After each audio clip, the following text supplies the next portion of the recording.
Salam saudaraku yang dikasihi Tuhan. Markus 11 ayat 24, 25 dan 26. Karena itu aku berkata kepadamu, apa saja yang kamu minta dan doakan, percayalah bahwa kamu telah menerimanya, maka hal itu akan diberikan kepadamu.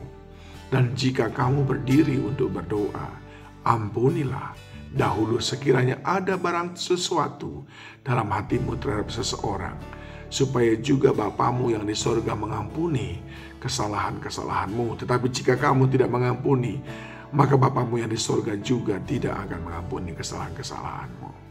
Saudaraku, memulai hari ini, hari Senin, saya tahu kita semuanya mulai sibuk, karena mungkin kita sudah punya rencana-rencana yang kita sudah susun dari sejak kemarin. Apa yang akan kita lakukan untuk terus mengumpulkan berkat-berkat Tuhan dalam kehidupan kita. Dan tidak jarang pula kita menghadapi kekecewaan karena kita tidak mendapatkan seperti yang kita harapkan. Saya tentu tidak menginginkan saudara kecewa. Oleh sebab itu pada pagi hari ini saya ingin mengajarkan kepada kita dua hal yang perlu kita waspadai, penghalang daripada berkat Tuhan dalam kehidupan kita. Yang pertama adalah kebimbangan, hati yang bimbang. Kitab Yakobus berkata, orang yang bimbang, dia tidak mendapatkan apa-apa. Orang yang bimbang tidak memperoleh apa-apa. Demikian juga di dalam Markus 11 ini tadi dikatakan, apa saja yang kita minta dan doakan, percayalah bahwa kita sudah menerimanya, maka hal itu akan diberikan kepadamu. Percayalah, ini adalah pengganti daripada kata jangan bimbang. Percaya, beriman bahwa kita sudah menerimanya. Bukankah iman itu adalah dasar daripada segala sesuatu yang kita harapkan dan bukti daripada segala sesuatu yang tidak kelihatan? Oleh sebab itu saudaraku, hati-hati.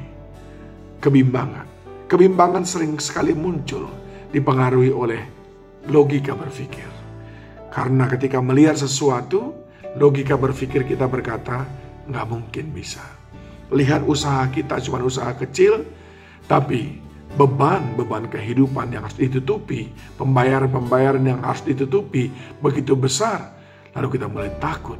Lihat tempat usaha kita yang jauh dari keramaian, logika kita mulai berjalan, lalu kita berkata, tidak mungkin bisa.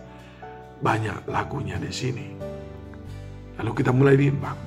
Saudaraku yang dikasihi Tuhan, Tuhan bisa menggerakkan siapa saja untuk menolong saudara, siapa saja menjadi pelanggan saudara, siapa saja menjadi customer saudara. Saudara lihat, ketika murid-murid menjala ikan dan dia tidak dapat apa-apa, tapi mereka menjala nggak jauh dari tempat yang sudah mereka jala semalam-malaman. Cuman karena Yesus yang memerintahkannya, maka mereka menjala kembali, lalu mereka dapat banyak dan jala mereka hampir koyak. Menjala di danau yang sama, di posisi yang hampir sama, tapi hasilnya berbeda. Karena Tuhan yang melakukannya. Tuhan yang memerintahkan ikan itu datang ke jala mereka, bukan jala mereka yang mencari ikan. Kalau kita percaya, Tuhan yang memerintahkan orang-orang datang untuk memberkati saudara. Yang kedua, hal yang sering sekali menjadi kendala sehingga kita tidak diberkati oleh Tuhan, karena kita mengeraskan hati untuk mengampuni orang lain. Ayat 25, dan jika kamu berdiri untuk berdoa, ampunilah dahulu sekiranya ada barang sesuatu dalam hatimu, ada barang sesuatu dalam hati kita yang mengganggu hati kita terhadap seseorang, supaya juga Bapamu yang di surga mengampuni kesalahan-kesalahanmu. Kan kitab Yesaya sudah berkata, dosamulah yang membuat engkau tidak bisa diberkati Tuhan. Oleh sebab itu kita perlu saling mengampuni.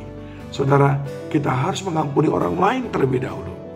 Maka firman Tuhan berkata, dosamu pun akan diampuni oleh Bapamu yang di surga.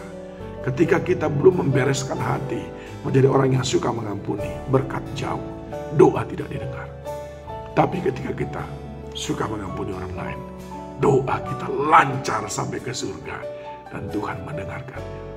Dua hal yang perlu kita waspadai dan jangan ada pada kita ketika memulai minggu ini. Yang pertama, bimbang. Jangan bimbang.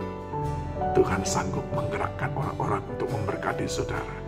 Yang kedua, jangan enggan mengampuni orang lain. Orang yang bersalah, lepaskan pengampunan. Bukan untuk mereka, untuk saudara. Supaya saudara diberkati Tuhan. Supaya doa saudara didengar oleh Tuhan. Ayo, sing-singkan dengan baju. Tandanya kita siap bekerja. Namun, Tuhan yang kita andalkan, bukan kekuatan kita.